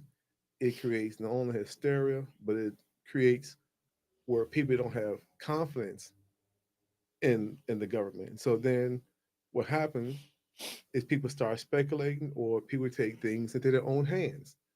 And so now, if you can fly your drone, then I should be able to fly my drone. But what if I created a go-kart that could fly? What kind of problem would that pose if I decide to take my go-kart and fly around SeaTac? Or I took my go-kart and flew around the White House? So it comes a matter of point where people have to be honest and open about what it is they're doing and why they are doing it, to restore some hope and faith in humanity and our government, state, local, and federal. What were you gonna say? So they said the drones were flying over a base. Yeah. Yeah. The size of SUVs. Mm-hmm. Okay, so that says a lot right there in itself. They may not say anything, but people need to read between the lines.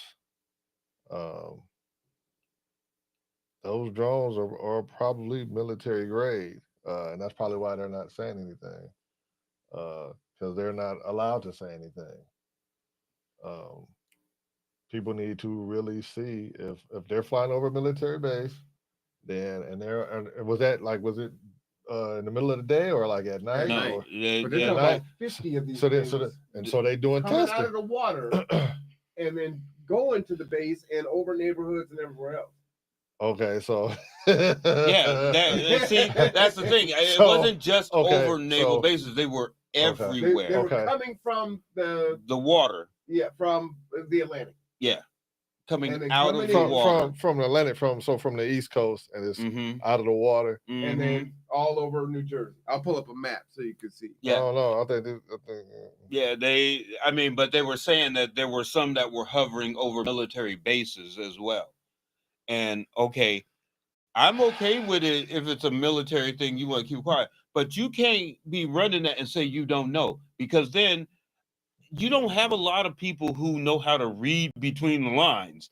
What they see are aircraft that can't be identified, and nobody knows. When you say I don't know, that's UFO to millions of people. They're already freaking out. And then you got other conspiracy people saying, well, this must be Russia flying stuff into our airspace. And my government keeps saying we don't know. You got to say something better than we don't know if you want me to read between the lines, because to me, that's an attack on American soil. You can't be so secretive that you can't relieve the fears of your American people. You can't be that secretive. You can't. You're flying them at night. You got lights blinking on these things. People can see this stuff. One of the most frightening things I ever saw. My mom worked for Boeing, and they helped develop the B-2 bomber, the one that looks like a big bat wing. She helped with that project. We had came home from church one night. It was dark. This plane, which you cannot hear, did a flyby over our house heading to Payne Field. Scared the bejesus out of me. I ain't never seen a plane like that didn't make a noise, but was that close. Nobody said nothing. Nobody said that this plane would do that. Oh, the B-2 bomber? Yeah. Oh, That bomber. thing is scary as hell, because I didn't even hear it. I just saw it pass through. You cannot have the American people looking at this stuff and then you as the government say, you gonna freak the world out there. I don't know what that is. Well, and so that's probably why they don't say nothing, because if they truly don't know, to honestly say, look, we just don't know, they this country go into, so half will go into hysteria, some will go into like, oh, it's time to celebrate and be like Independence Day, where they was like thinking it's time to party, and people just need to accept it, but keep it in the back of their mind and be cautious about it. But it's hard to accept that because you're doing this at night, and then you're having a government who. So again, if it's not us, if it's not, like I said, if they don't know what it is, then it's not their fault if it's happening at night. They just don't know what it is, and that's they can't fine. explain it. But why aren't you doing anything to identify what it is? Like, you're just sitting there saying, "Ooh, pretty lights." Send up a Tomahawk. Send up a Apache. Send up something. Say, hey, we did a flyby on these things. This is what we've seen. Nobody is doing that. And so this is what's freaking people out, is that you have a government saying they don't know. There's some of the government officials saying, why haven't we shot one of these things down? This is within our own government. People are saying this. It makes no sense. If I can get your attention to the screen here, this is a short heat map, I guess, of the drone sightings, and these are big as what, like a Escalade, or that's what they were saying. Small car to an SUV. So they're varying in sizes, but to be fair, people don't have any depth perception of how big something is when it's 3,000 feet in the air or higher, right? Yeah. So it looks like it's the size of but they don't know. So they're saying it looks like it could be a fighter jet or whatever, but they just don't. No, it's not a fighter jet. Everybody's saying hovering in one place. That's why they're calling them drones, because they just hover in 90-degree turns. They're doing stuff that's not natural. Okay, so what's your opinion? All right, because you about to go left, I think I'm about to be behind you. I don't know. It just depends on how far left you're going. So I actually don't believe that it's aliens, right? Okay. I mean, it sounds, I mean, it wouldn't be cool, but it'd be interesting, right? Like, I really don't want aliens to come, because I think that's not a good thing. So again, remember what I told you what aliens are? Yes. So I don't think that's a good thing. So it's not a good thing. I don't want right. It's not a good thing, but like again, so it all comes down to what it really is. So I'm more in line with what Canadian Prepper is about to say, and I will tell y'all. Well, it was so difficult. Let's see what he say. For me not to do a podcast before Saturday, because I wanted to talk about this with the men's group. And why I'm going left, and I'm gonna let him reveal what I think it could be. But the reason why this is important to me is, what if this was over Kitsap County, right? 3 of us have our children or at least some of our children, in this county. And if we've got vehicle-sized drones that are in the air, and our local mayor, our governor can't tell us what it is, the military isn't telling us what it is, right? They've got Picatinny, just like we've got, Keyport and Banger and PSNS, right? They're not telling us anything. The White House is saying, oh, there's nothing here to see. It's not a big deal. There's nothing to worry about. It's not a threat. That's a threat, right? This is in U.S. airspace. This is above residential neighborhoods. If one fell out of the sky and it's an SUV, it's coming through the roof and it's killing people in that house, right? That's dangerous. First and foremost, just that alone is problematic. But as a man who has children that live in this city, I would not want these things flying around without having some kind of explanation from our government what it is. If it's government testing, tell me that, right? If it's spies, then tell me that too, right? Now, a Chinese national, I believe it might be a Chinese national, just got arrested in California The lady, for she flying was. a drone, right? Oh, yeah, that guy, One of yeah. these type drones. Yeah. So this just happened. Okay. So could it be that it's one of our adversaries? But they're saying that it's not. But they're not saying what it is, right? So to me, it doesn't matter what it is at this point. The sightings that I just showed in the heat map, they're saying, oh, we're watching 50 come up out of the ocean and come in to land, and they're all over residents. That's a problem, and we need some answers. When the local police, the county, the sheriff's department, and no one can say what these things are, and they can't get answers, and they're getting stonewalled, that's problematic. So the book I told you to read, that was in the first chapter. The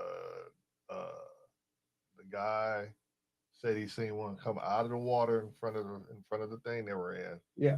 And when it went in one way, came back, and then disappeared, and then came back behind them, came around the front, and did a whole bunch of other stuff, and then disappeared. So I'm just saying it ain't the first, probably won't be the last. No, it's not the first, it's not the last, but this many, right? Usually it's one drone or one unidentified aircraft, that's flying around. Not, there are multiple in the air all at the same time, sitting up here for hours where people can film them, take good pictures of them, right? We haven't seen this before. So is right? there pictures of them? Did people take pictures and film? As best they can. Yeah, they're all over. And they still got, some of them seem to be distorting cameras. Some appear to be orb-like in shape. Some do appear just to be like, big, huge drones that look weird. So let's see what he got to say first. So, I'll play that. So this is where I'm more in line. I said I was going to go left. I already went left from you guys already, but I'm going to go further left, right? I'm thinking about it as a parent. If this is on the East Coast, so quite frankly, we don't give a damn, right? But if this was over Bremerton, we'd be feeling a whole different way. We'd be just like those residents calling 911. So it depends. It depends on what he say, because I might feel a certain type of way already. So it just depends on what he say, and then. No, I got a pinch of that feeling though when I was driving to work, and I saw the airplanes. I got a pinch of that feeling. I was like, okay, hold up. Yeah, it's 3,000 miles away. Yeah, it's just a news story to me. It might as well be Iran or Ukraine. If it was here and there were 50 of those things above our heads, and all of our neighbors are calling in saying, "What is this?" and no one can tell us anything, I'd be feeling some kind of way about that. Not like I am now, where I'm just chilling, talking about hand me another leg. Well, depending on what he say, I might not be chilling. So, well, I'm just saying because of 50 of them, because we don't know what the capabilities are, so we don't know if they could just disappear in mid-flight. We don't know nothing. All right, let the people know who they're about to watch. Oh, this Canadian prepper right here. It's like a 0 day. You don't want to use it until the final hour, until that proverbial day X. That's when those sleeper cells get turned off. That. You know what you're doing. No, man, that's how I have it set, and it's only 1.25. But he's going too fast. All right. Is going on, and it's just big imbroglio. They want to inject as much disinformation into the space to take attention away from the fact that indeed we're in a global war. It's a hybrid war. Spies are currently active. Sleeper cells are not active yet. They should be at some point, obviously, once this war kicks off, of course. It's like a 0 day. You don't want to use it until the final hour, until that proverbial day X. That's when those sleeper cells get turned on. But they also want to take attention away from this because, of course, people would panic if they knew that there were these spies in the country. But people would panic more so if they knew that there were nuclear weapons that were smuggled into the country, possibly, and that these drones that are surveilling the space, be it at airports or sensitive sites, are actually nuclear detection drones. This is a technology which has been around for a long time. It can detect using various sensors. It can detect nuclear radiation that's emitted from nuclear weapons. And if the public was told, I want you to just think about this for a second. If in New Jersey or New York, they said that, hey, we suspect that a nuclear weapon was smuggled in, and of course, remember, the United States has a lot of adversaries right now, arguably more than at any time in history, and it's cumulative. So all the wars that we fought over the last 50 years, a lot of people still want revenge.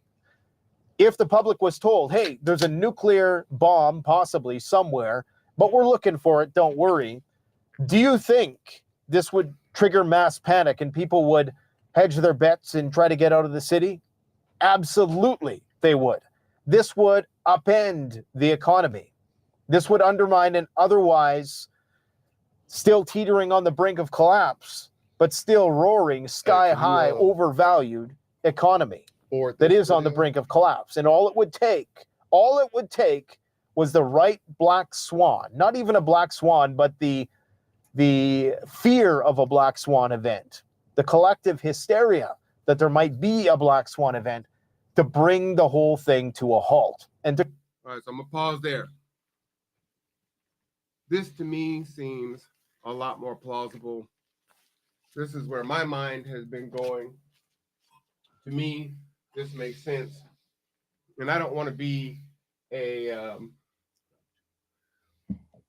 doomsdayer, but we think about Occam's razor, which you and I were talking about a couple of weeks ago. Sometimes the simplest answer is the right answer, right? It's not likely to be aliens. Many of these drones, in the beginning of this video, he actually shows a drone that is similar, I believe, to what they look like. Maybe this is another video he had. Okay, this is another video. Another video. News. This is your role. He has one of these drones that are, pretty big in size. If the local law enforcement and the local government doesn't know what it is, and the White House is stonewalling him, and the Defense Department is stonewalling them, then that makes sense for it to be drones that are looking for and trying to protect against nuclear weapons. One, we have inauguration coming up here soon, but two, because of our open borders, we have all these folks coming in, military-aged men that have been coming across the border from China and other places. And we know, especially since it was confirmed that a Chinese national or spy was arrested flying this drone in another state, that this is very plausible that this is what it is. And by allowing the public to just, as long as you don't confirm it, it doesn't exist, right? It's like Schroeder's cat. Is it in the box? Is it dead or alive? Well, you don't know until you open the box. Until some official comes out and says definitively that's what it is, it's everything and it's nothing all at the same time, right? So my thought is, yeah, these things are sweeping for nuclear residue and trying to stave off a nuclear attack from a dirty bomb. That's my thought. Told you I was gonna go left. All right, so what y'all thinking? I'm thinking it's just a new episode for Pinky and the Brain. That's what they want you to think. Yeah, that's what I'm saying. Right? That's why they want you to think. That's why we get the distractions. That's why we get the Drake and the Kendrick Lamars. That's why we get the Jay-Z's and the Diddy's and all these other things that are designed to distract us while real stuff is going on, right? What these people are seeing is real. It has been confirmed from citizens, government, and law enforcement and military, right? So everyone is saying it's real. They're just not saying what it is. So it's not, they want you to think it's pinky in the brain because some real shit's happening. And I tend to agree with Canadian Prepper and you, because if we all went to work on Monday and our significant others or spouses or girlfriends called and said my bank card's acting funny, or I went to the bank and the bank was closed, it was like way past opening time, no one would know that the dollar had died. No one would know that the stock market had just totally crashed. So if we were to tell somebody, hey, we believe that there may be some nuclear weapons here, and so these drones work in a cluster to do this, that would cause so much pandemonium because people have been lied to for so long that people, I believe, will start to take matters in their own hands. And when you have people who are preppers, people are non-preppers, people who just turn a blind eye, people who won't turn a blind eye, people who want to do something, people who don't know what to do, it could just it could cause more harm than good by telling everybody, but then no one is listening to nobody because we all been lied to before. There's that. And Rod, as you jump in, one of the things that's very frustrating is if you look at the European nations, many of them have bunker systems, underground railroads and subways for their citizens. We have nothing like that. So if something happens, we're done. They're not protecting us. They're not telling us anything. And so it is paramount that we stay at the ready and that we're prepared. We don't have time to get ready when something pops off. And so Rod and I joke all the time. He's not a fan of Canadian Prepper because it's always 0 hour and it's like D-Day and let's go. But he's been telling us for a while to get ready. No, it didn't happen today. Thank God. It gave us another day, right? I mean, it's just how we feel as Christians. It's like, well, we got another day to get it right, right? But if we don't take action and we don't prepare, that day eventually is going to come. Do we really believe that we're not going to have another world war at some point in time, whether it's our lifetimes or our children? Like, oh, no, there was only 2 world wars. We're never going to have another world war. It's coming. The question is when. Go ahead. No, I was just going to say that what is better, though, for your people? You're sweeping for the dirty bomb. Okay. Assuming that this. Yeah, I'm going with that premise because that's not so far-fetched. That's not at all. But is it better to just look for it and not say anything, or if you must have some type of credible intel that you're following?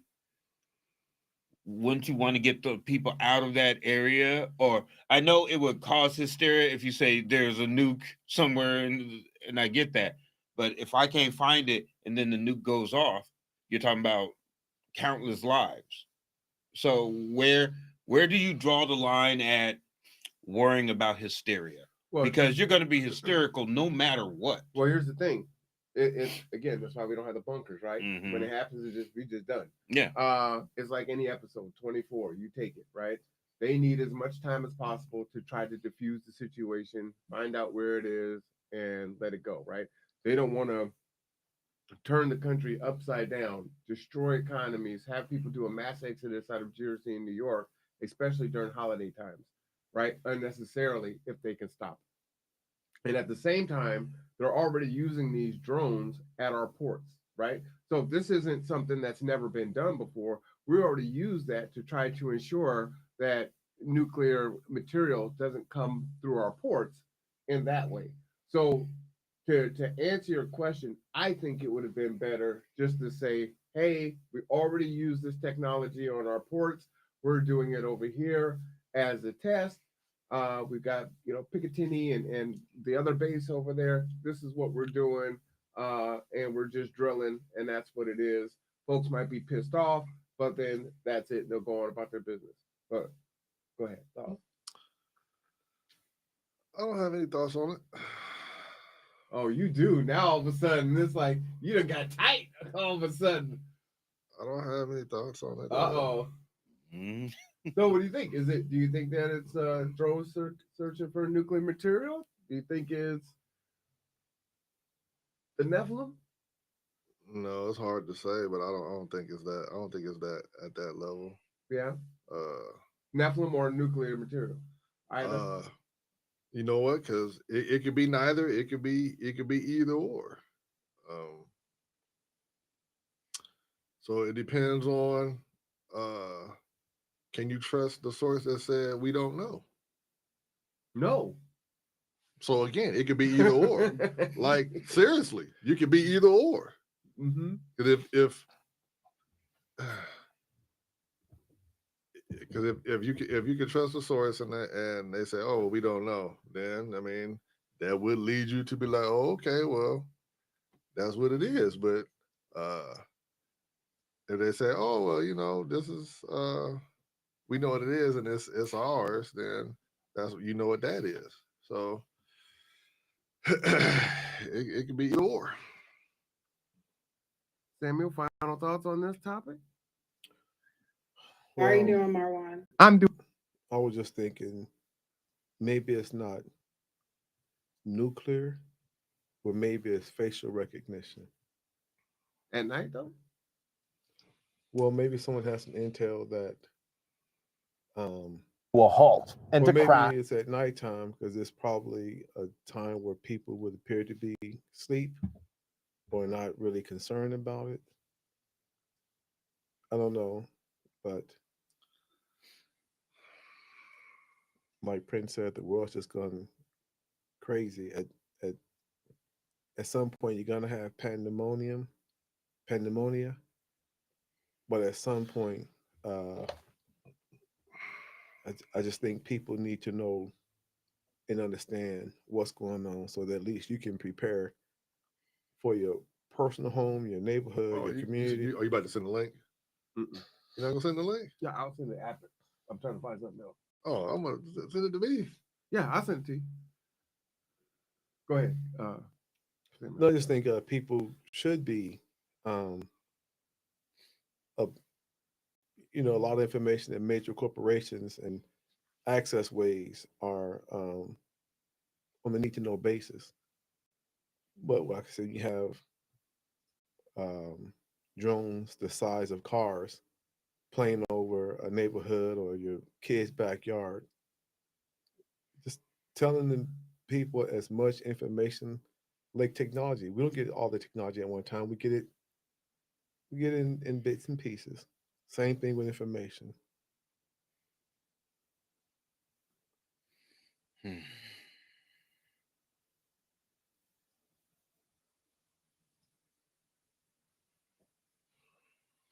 I was looking for the drone that Canadian Prepper had. Can't find it. He's got so many videos out here in the last few days, so I can't show it to you, unfortunately. However, here is another map behind him showing where many of the drone sightings were. You can see Sussex there and Morris and whatnot, Picatinny Arsenal Military Base, the Trump National Golf Club in Bedminster and Trenton. So these things have been seen literally everywhere. Like, why be over the golf course? What's the point in that? Why be over regular neighborhoods? What's the point in that? Like, what are they looking for, right? What are they doing? And why do they have their lights on? Because they couldn't run silent and turn their lights off, right? So there's all this speculation out there. And so my point at the end of the day is it matters what it is, but it doesn't matter in regards to you need to tell us something. And you ain't telling us nothing right now, and that's problematic. And so, if this was here in Bremerton, what would we do as the League of Black Male Voters? Would we have any kind of demands on our city council, on our county council, I would think our so. county commissioners? I would put my foot on someone's neck. Someone's got to say something. I mean, But what if they're saying the same thing? well, that's my thing. It's like saying you don't know is not enough. You can't do that. But it's also like you say, we're over here, so you're saying you don't know. I'm enraged about it, but I guess that's something that they have to deal with in New Jersey. But if this is here in Bremerton, I'm out beating down doors like, what are these? Do I need to worry? Do I gotta shoot one down myself? It just the uncertainty. And I'm past the whole UFO thing. I don't think it's anything like that.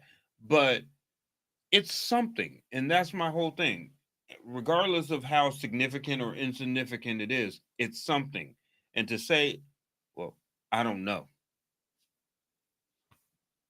You got kids here. You worried about your kid now.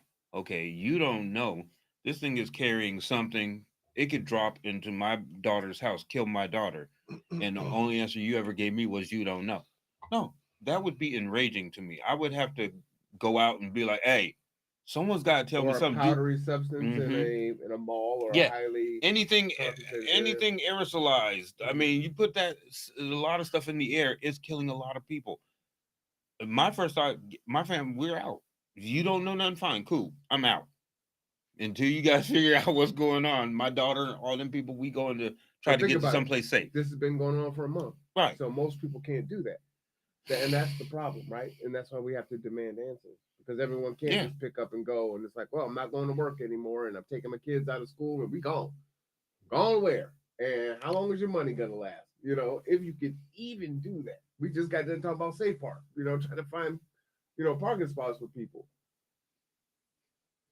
Skyler, I can tell. There's something there. Not online. Oh, see? Man, okay, well, maybe that has to go on the Patreon, and if you guys subscribe to that, then you'll hear what Skyler really is thinking. Well, he done clammed up, so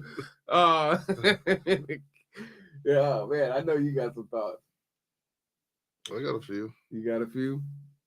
All right. Well, it sounds like what I'll say for Guyland is it's serious enough for him not to say it on the main airwaves. To that end, what I just encourage people to do is I know that you're busy, and I just got done arguing about folks being busy and not having time. And now I'm going to sound like I'm contradicting myself and a hypocrite because I'm saying you're going to have to make some time. And I'm getting the glare, as you can see from who over there. But we have to get ready, whatever that looks like. We have to get ready physically. We have to get ready mentally. And for those of us that believe, we have to get ready spiritually, right? And we can't let any of the three go by the wayside. So, no one's going to be delivering water and food to your house, right? We've seen the hurricanes and the other natural disasters just a few months ago, right? We saw the response during a supercharged election cycle, right? And, Democrats didn't respond, in a really good way during those back to back events. So you need to have at least, I mean, they're saying 3 days. I'm saying you need to get up to 2 weeks. 2 weeks of water, 2 weeks of food. Okay? Whatever that looks like. Rice, beans. Go to your local food bank if that's something that you can't purchase. That starch and that protein will keep you going. Grab you some bottles of water. Get the 5-gallon tanks. Get you, fill it up, put it to the side. Use it and recycle it so that water stays fresh, but keep those things on hand. When it comes, we're going to hope that everyone will help each other, but that's not necessarily going to be the case. And I'm going to have to help myself before I help you, right? And sadly, you're going to become a liability if you don't have enough resources to help yourself. Because when it's all said and done, if my baby is crying, and I don't have any babies, and you need something, I got to make sure that my baby has what they need first before I think about helping you. And that's what's going to happen. And so it is incumbent upon all of us as part of the social contract that we are all preppers in that way, that we're stockpiling some food, we're stockpiling some water, not toilet paper, and we're just making sure that we have these things on hand so that we're ready and we can lend a hand to our disabled, to our elderly, to our other family members and restore our community as quickly as possible. So we've got a true gift. This isn't happening to us. We didn't get hit with the hurricanes. We don't get hit with the tornadoes. We haven't been hit with the big earthquake yet, right? We got another day. We got another day. What are we gonna do about it? Oh, Seahawks is coming on tomorrow, so you can give a damn. Okay, right? But the Seahawks ain't gonna keep you alive when it comes down to it. So those are the things that I really want you to take away from that and understand. And as well as you may be doing now, and some of you listening are doing quite well, there are people that we're advocating for just to be able to park in a church overnight. So there are people that are already there and worse. And I'm just saying, for those of us that aren't in that situation, we need to get ready because it only takes one incident to be in that exact same situation. All right.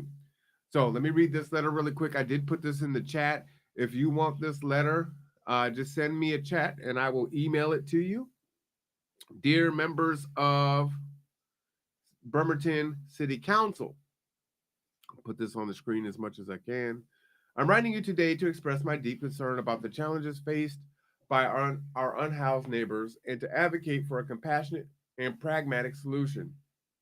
Specifically, I urge the city of Bremerton to revise its current policies to make it easier for local churches and organizations to operate as safe parking programs for individuals and families who have no other option but to sleep in their vehicles. Safe Park programs provide a vital resource to individuals who are experiencing homelessness, offering a secure place to sleep while connecting them to much needed support services. These programs not only address immediate safety concerns, but also serve as a stepping stone towards stability in housing. Unfortunately, the current regulatory requirements in Bremerton present unnecessary barriers for churches and organizations willing to offer their spaces for this purpose.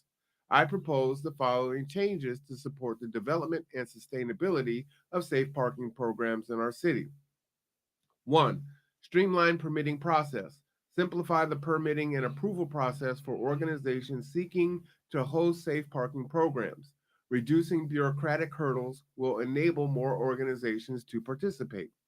Two, zoning flexibility. Adjust zoning requirements to explicitly permit safe parking programs in residential and commercial areas where churches and community organizations are typically located.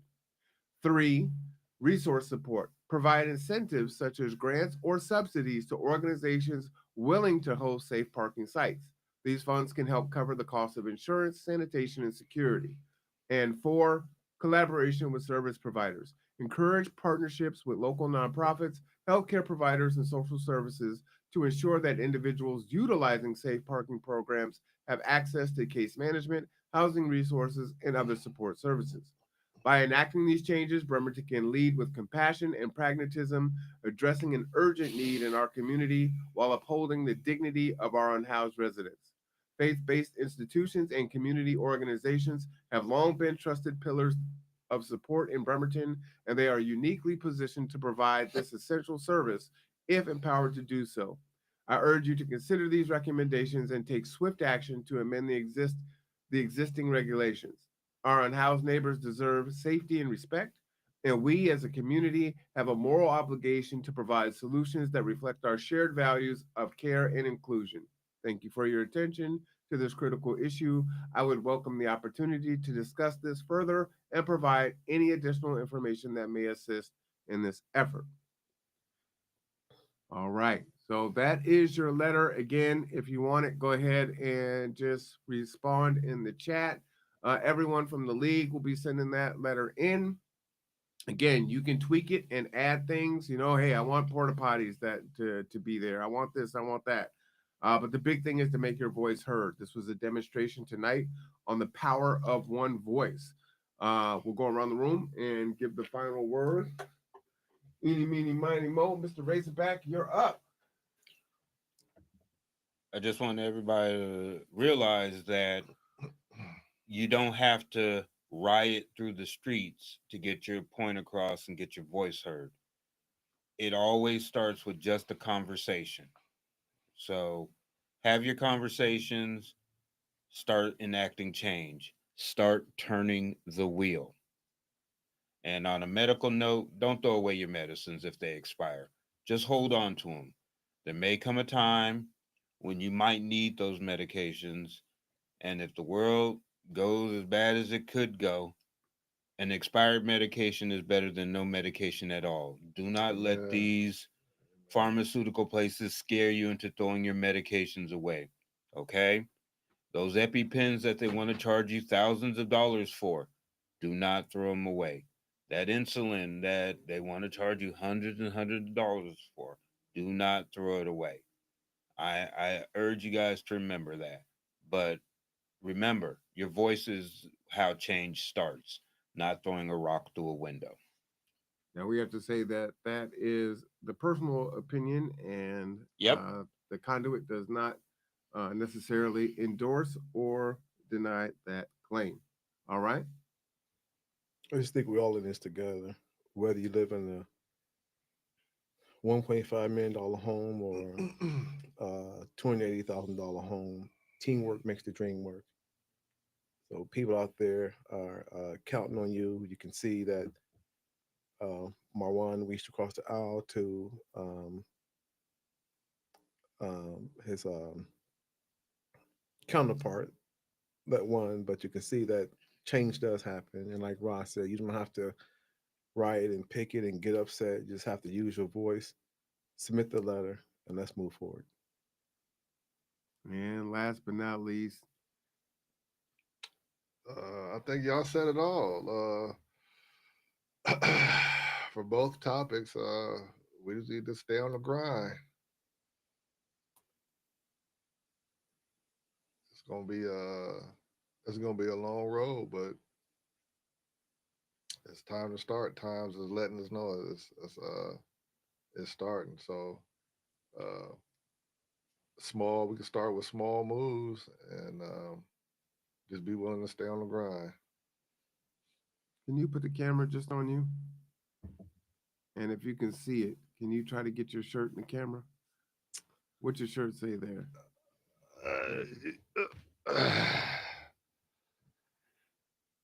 Husband, daddy, protector, hero.